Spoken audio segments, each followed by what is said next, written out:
Welcome to Burlap Teachers. Enjoy the video. You start by confirming firmware and camera compatibility because motion features change between versions. Once connected to the NVR via local monitor or the web GUI at its IP, log in with an admin account so you can change detection settings. Make sure cameras are streaming correctly to avoid false negatives. Check live view and recording status. Then open configuration, right arrow event to begin. This initial setup prevents wasted effort and ensures the motion engine and recording schedules are available. Now you configure motion detection. Navigate to configuration, right arrow event, right arrow basic event, right arrow video detection. Select the camera channel, toggle motion detection on, then define detection regions by drawing masks.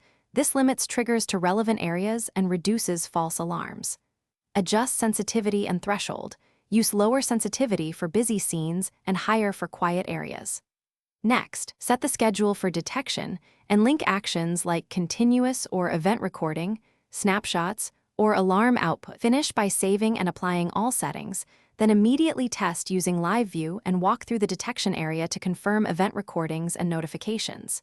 Make sure event recording files appear in playback and that email or push alerts are triggered if configured. If something goes wrong, check logs and review the camera stream for lighting or motion sources. Troubleshooting tip: if you get false alarms, refine detection regions, lower sensitivity, or enable built-in AI filters where available to cut down noise.